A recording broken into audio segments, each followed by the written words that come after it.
സെക്ഷനിൽ എന്ന് വെച്ചാൽ ആദ്യത്തെ പ്രാക്ടിക്കലിൽ എന്താണ് മൈക്രോ കൺട്രോളർ, അതിൻ്റെ ഇന്റേണൽ സ്ട്രക്ചർ എന്താണ് എന്നറിയാനായിട്ട് നമ്മൾ ശ്രമിക്കുക. So what is micro controller? ഒരു മൈക്രോ കൺട്രോളർ എന്താണ്? നമുക്ക് ആ ഒരു 2-3 കാര്യങ്ങൾ നമ്മുടെ മനസ്സിലേക്ക് വന്നാൽ മതി. എന്താണെന്ന് മനസ്സിലായി? എന്തൊക്കെയാണ്? അതൊരു IC ആണെന്ന് നമുക്കറിയാം. രണ്ടാമതായിട്ട് ആ ICക്കുള്ളിൽ ഒരു ചെറിയ കമ്പ്യൂട്ടർ ആണെന്നറിയാം. മൂന്നാമതായി അതൊരു പ്രത്യേക ജോലി ചെയ്യുന്നതിന് വേണ്ടിയിട്ട് നിർമ്മിച്ചിരിക്കുന്നതാണെന്ന് പറയാം.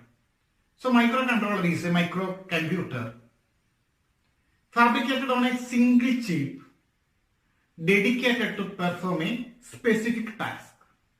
ഒരു പ്രത്യേക ജോലി ചെയ്യുന്നതിന് വേണ്ടിയിട്ട് ഒരു ICക്കുള്ളിൽ നിർമ്മിച്ചിരിക്കുന്ന മൈക്രോ കമ്പ്യൂട്ടറിനെയാണ് നമ്മൾ മൈക്രോ കൺട്രോളർ എന്ന് പറയുന്നത്. മൈക്രോ കൺട്രോളറിന്റെ ഫാമിലീസ് നോക്കുകയാണെങ്കിൽ 8051, AVR, PIC, ARM തുടങ്ങി ഫാമിലീസുകളുണ്ട്. ഈ ഫാമിലിയിൽ PIC ഫാമിലിയിൽപ്പെട്ട മൈക്രോ കൺട്രോളറിനെയാണ് നമ്മൾ പഠിക്കാനായിട്ട്, ഈ മൊഡ്യൂളിൽ പഠിക്കാനായിട്ട് നമുക്ക് പഠിക്കാനുള്ള micro controller IC PIC 16F877A എന്ന മൈക്രോ കൺട്രോളർ IC ആണ്. നേരത്തെ സൂചിപ്പിച്ചു, PIC എന്ന് പറയുന്നത് അതിന്റെ ഫാമിലിയാണ്. 16F സീരീസിൽപ്പെട്ട 877A എന്ന നമ്പറിലുള്ള micro controller IC. What is PIC stands for?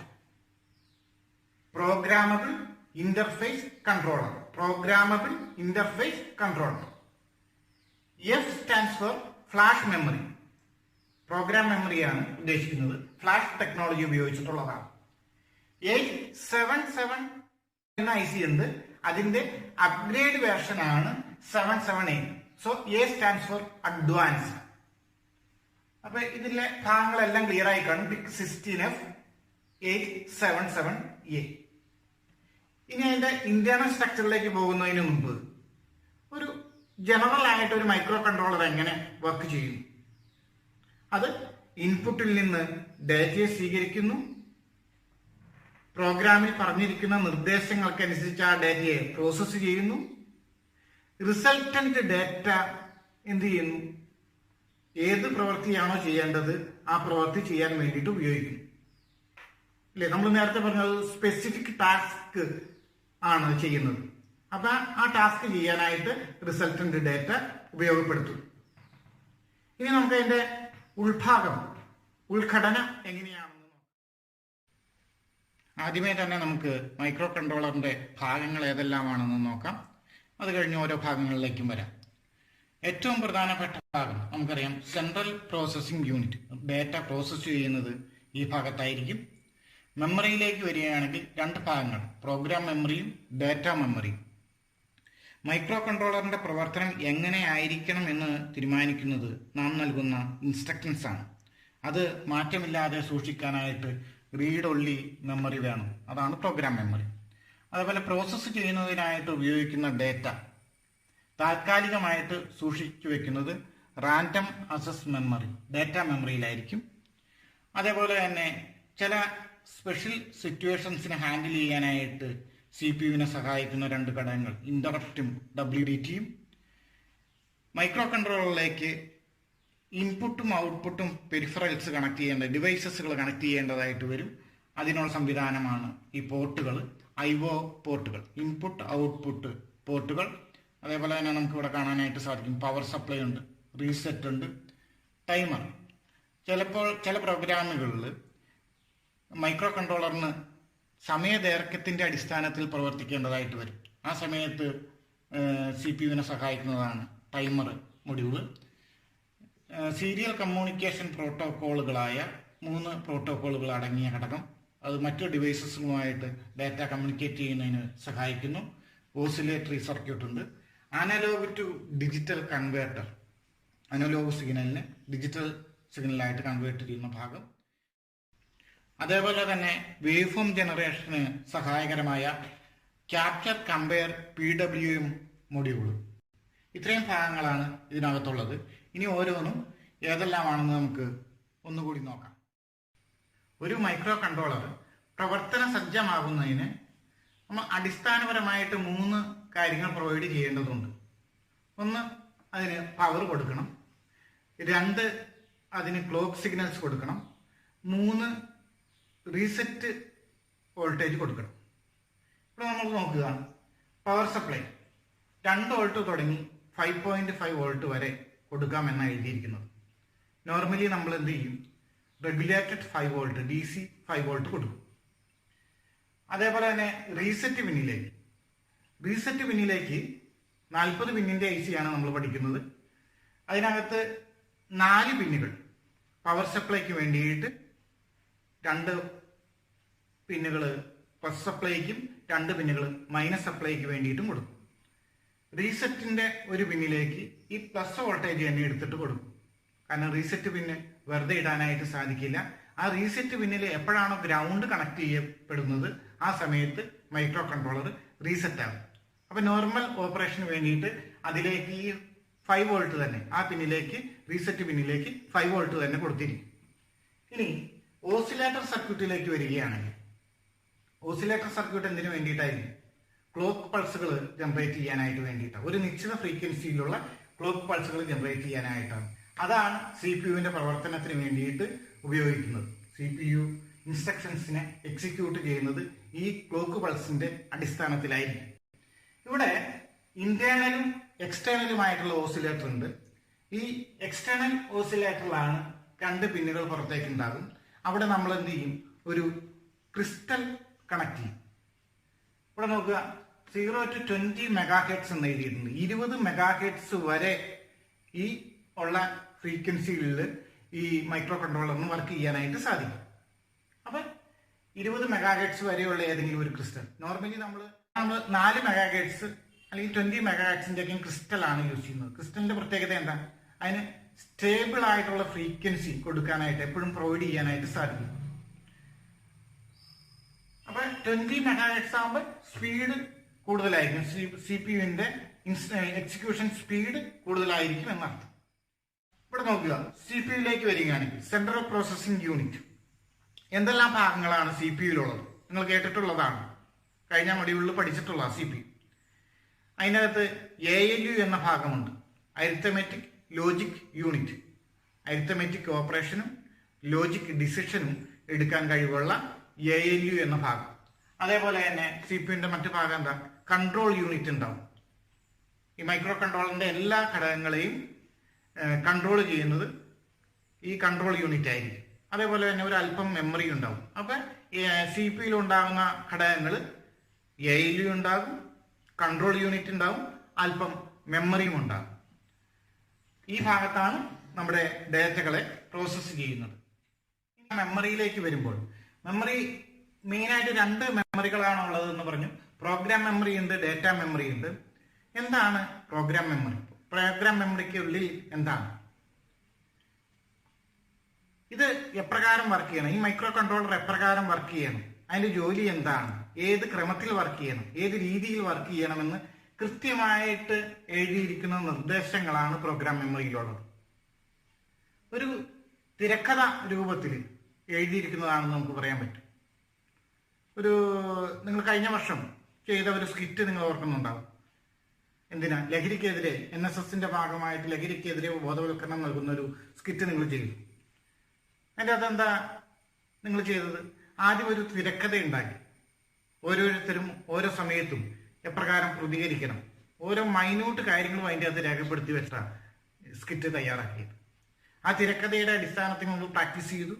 അത് ക്ലാസ് റൂമിൽ അവതരിപ്പിച്ചു, ഓഡിറ്റോറിയത്തിൽ അവതരിപ്പിച്ചു, സ്കൂളിന് വെളിയിൽ അവതരിപ്പിച്ചു. എപ്പോൾ നിങ്ങളത് അവതരിപ്പിച്ചാലും എക്സാക്റ്റ് അതേപോലെ തന്നെയാണ് വന്നത്. കാരണം എന്താ? അതൊരു തിരക്കഥയുടെ അടിസ്ഥാനത്തിൽ രൂപപ്പെടുത്തിയിരിക്കുന്നതാണ്. എന്ന് പറഞ്ഞ പോലെ തന്നെ ഈ മൈക്രോ കൺട്രോളർ എങ്ങനെ വർക്ക് ചെയ്യണം എന്നുള്ള കാര്യങ്ങളാണ് ഈ പ്രോഗ്രാം മെമ്മറിയിൽ കൃത്യമായിട്ട് ഓരോ മൈക്രോ സെക്കൻഡിലും എന്താണ് മൈക്രോ കൺട്രോളർ ചെയ്യേണ്ടത് എന്നുള്ളത് രേഖപ്പെടുത്തിയിരിക്കുന്ന ഭാഗമാണ് പ്രോഗ്രാം മെമ്മറി. നാം നൽകുന്ന നിർദ്ദേശങ്ങൾ, സെറ്റ് ഓഫ് ഇൻസ്ട്രക്ഷൻസിനെയാണ് പ്രോഗ്രാം എന്ന് പറയുന്നത്.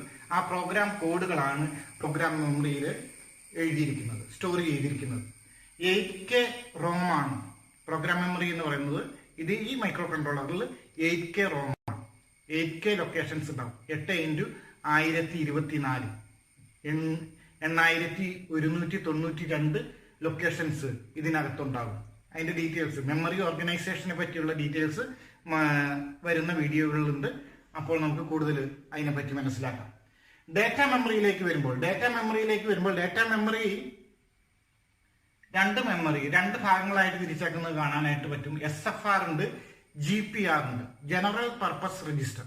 എന്താണ് രജിസ്റ്റർ? എന്താണ് രജിസ്റ്റർ? രജിസ്റ്റർ എന്ന് പറഞ്ഞു കഴിഞ്ഞാലും രജിസ്റ്ററിനെ പറ്റി നമുക്കറിയാം. സ്കൂളുകളിലൊക്കെ രജിസ്റ്റർ ഉണ്ട്. രജിസ്റ്റർ എന്തിനായിരിക്കും? വിവരം ശേഖരിച്ചു വെക്കാനായിട്ടാണ്. അതേപോലെ ഇവിടെ മെമ്മറി രജിസ്റ്റർ എന്ന് പറയുന്നത് ഡേറ്റ ശേഖരിച്ച് വെക്കാനായിട്ടാണ്. ഇവിടെ ഡേറ്റ മെമ്മറിയിൽ 8 ബിറ്റ് രജിസ്റ്റർ ആണുള്ളത്. 8 ബിറ്റുകളെ, 0ഉം 1ഉം 8 ബിറ്റുകളെ സ്റ്റോർ ചെയ്യാൻ പറ്റുന്നതാണ് നമ്മളിവിടുത്തെ ഒരു ഫയൽ രജിസ്റ്റർ എന്ന് പറയുന്നത്. അപ്പൊ ജനറൽ പർപ്പസ് രജിസ്റ്റർ എന്ന് പറയുന്നത് ഇതേപോലെയുള്ള താൽക്കാലികമായിട്ട് നമുക്ക് പ്രോഗ്രാമിനിടയ്ക്ക് സ്റ്റോർ ചെയ്ത് വെക്കേണ്ട ഡേറ്റകളെ ശേഖരിച്ച് വെക്കുന്നതിനുള്ള സ്ഥലമാണ്. അത് നമുക്ക് റീഡ് ചെയ്യുന്നതിനും റൈറ്റ് ചെയ്യുന്നതിനും റിസൾട്ട് ഏത് സമയത്ത് ഏത് ലൊക്കേഷനിൽ സ്റ്റോർ ചെയ്യുന്നതിനും ഒക്കെ സഹായിക്കുന്ന ഭാഗമാണ് ജനറൽ പർപ്പസ് രജിസ്റ്റർ.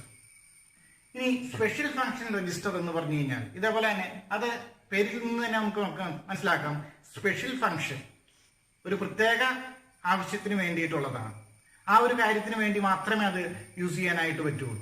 എക്സാമ്പിൾ പറഞ്ഞു കഴിഞ്ഞാൽ ഇവിടെ നേരത്തെ നമ്മൾ സൂചിപ്പിച്ചു, ടൈമർ ഉണ്ട്, സീരിയൽ കമ്മ്യൂണിക്കേഷൻ മൊഡ്യൂളുകൾ ഉണ്ട്, ADC ഉണ്ട്, CCP മൊഡ്യൂൾ ഉണ്ട്. ഇതിനൊക്കെ ഇതുമായിട്ട് അസോസിയേറ്റ് ചെയ്തു. അതുപോലെ തന്നെ പോർട്ടുകളുണ്ട്. ഇതിൻ്റെയൊക്കെ അസോസിയേറ്റ് ചെയ്തുകൊണ്ട് SFRകളുണ്ട്. അതിൻ്റെ കൺട്രോളിംഗ് രജിസ്റ്റേഴ്സ് ആയിട്ടും ഡേറ്റ രജിസ്റ്റേഴ്സ് ആയിട്ടും ഒക്കെ SFR, GPR എല്ലാം 8 ബിറ്റ് രജിസ്റ്ററുകളാണ്. 8 ബിറ്റിനെ ഡേറ്റകളെ 8 ബിറ്റ് ഡേറ്റകളെ 0ഉം 1ഉമായിട്ടുള്ള 8 ബിറ്റിനെ സ്റ്റോർ ചെയ്യാൻ പറ്റുന്ന രജിസ്റ്റേഴ്സ് ആണ് ഈ SFRഉം GPRഉം. അതുകൊണ്ട് തന്നെയാണ് നമ്മുടെ micro controller 8 bit micro controller എന്ന് പറയുന്നത്. ഡാറ്റ മെമ്മറിയുടെ വിഡ്ത്ത് എന്ന് പറയുന്നത് 8 ബിറ്റാണ്. അതേപോലെ ഡാറ്റാ ബേസിന്റെ വിഡ്ത്തും അതുകൊണ്ട് തന്നെ 8 ബിറ്റ് ആയിരിക്കും. അതുകൊണ്ട് നമ്മുടെ മൈക്രോ കൺട്രോളർ 8 ബിറ്റ് മൈക്രോ കൺട്രോളറാണ്. ഇനി മറ്റൊരു മെമ്മറി EEPROM, ഡാറ്റ മെമ്മറി തന്നെയാണ്. അത് ഡാറ്റ EEPROM എന്നാണ് അറിയപ്പെടുന്നത്. Electrically erasable programmable read only memory. ഈ മെമ്മറിയിൽ നിന്ന് വ്യത്യസ്തമായിട്ട് ഡാറ്റ EEPROMിലുള്ളത് ഏതെങ്കിലും പെർമനന്റ് ആയിട്ട് സ്റ്റോർ ചെയ്യപ്പെടേണ്ട ഡേറ്റകൾ ഉണ്ടെങ്കിൽ, കോൺഫിഗറേഷൻ ബിറ്റുകൾ ഉൾപ്പെടെ പെർമനന്റ് ആയിട്ട് സ്റ്റോർ ചെയ്യപ്പെടേണ്ട ഡേറ്റകൾ ഏതെങ്കിലും ഉണ്ടെങ്കിൽ അത് സ്റ്റോർ ചെയ്യപ്പെടുന്നത് ഡാറ്റ EEPROMിലായിരിക്കും. ഇനി നമുക്ക് ഇവിടെ കാണാം, CPUവിന്റെ കൂടെ തന്നെ ഇന്ററപ്റ്റ്സും WDTയും. ഒരു കാര്യമാണ് ശ്രദ്ധിക്കേണ്ടത്. കണ്ടോ, 35 ഇൻസ്ട്രക്ഷൻസ് നമ്മളിവിടെ എഴുതുന്ന പ്രോഗ്രാം, കൊടുക്കുന്ന നിർദ്ദേശങ്ങൾ, ഈ ആ പ്രോഗ്രാമിന്റെ ഉള്ളിൽ CPUവിനെ മനസ്സിലാകുന്ന 35 ഇൻസ്ട്രക്ഷൻസിന്റെ ഉള്ളിൽ നിന്നുകൊണ്ട് വേണം എഴുതാനായിട്ട്. നിങ്ങൾ നേരത്തെയുള്ള വീഡിയോയിൽ കേട്ടിട്ടുള്ള കാര്യം ഇപ്പോൾ ഓർക്കുന്നത് നല്ലതാണ് അല്ലേ? ഇൻസ്ട്രക്ഷൻ സെറ്റിനെ ബേസ് ചെയ്തുകൊണ്ട് നമ്മുടെ മൈക്രോ കൺട്രോളർ CPU ആർക്കിടെക്ചർ എന്ന് പറയുന്നത് റിസ്ക് കാറ്റഗറിയിൽ പെടുന്നതാണ്. Reduced instruction set of computing RISC കാറ്റഗറിയിൽ പെടുന്നതാണ്. അതുകൊണ്ട് തന്നെ 35 ഇൻസ്ട്രക്ഷൻസ് മാത്രമേ ഇതിന് മനസ്സിലാകാനായിട്ട് സാധിക്കുകയുള്ളൂ. അപ്പൊ നമ്മുടെ പ്രോഗ്രാം ഈ 35 ഇൻസ്ട്രക്ഷൻസിന്റെ ഉള്ളിൽ നിന്നുകൊണ്ട് വേണം എഴുതാനായിട്ട്. മറ്റൊരു കാര്യം പറഞ്ഞത് ഇന്ററപ്റ്റ്സും WDTയും CPUവിന്റെ ഒരു സ്പെഷ്യൽ ഫീച്ചറാണ് ഇന്ററപ്റ്റ്സും WDTയും. ചില സ്പെഷ്യൽ സിറ്റുവേഷൻസിനെ ഹാൻഡിൽ ചെയ്യാൻ വേണ്ടിയിട്ടുള്ള സഹായിക്കുന്ന ഘടകങ്ങളാണിത്. എന്താണ് ഇന്ററപ്റ്റ്?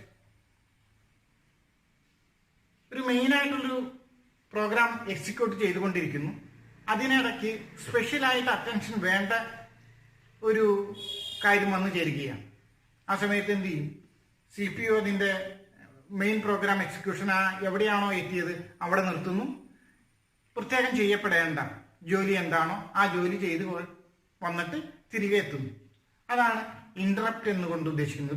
ഇപ്പൊ തന്നെ നിങ്ങൾ വീഡിയോ കണ്ടുകൊണ്ടിരിക്കുന്നു, വളരെ ഇമ്പോർട്ടൻ്റ് ആയിട്ട് നമ്മൾ കേൾക്കേണ്ടതാണ്, ക്ലാസ് അറ്റൻഡ് ചെയ്യേണ്ടതാണെന്ന് നമുക്കറിയാം.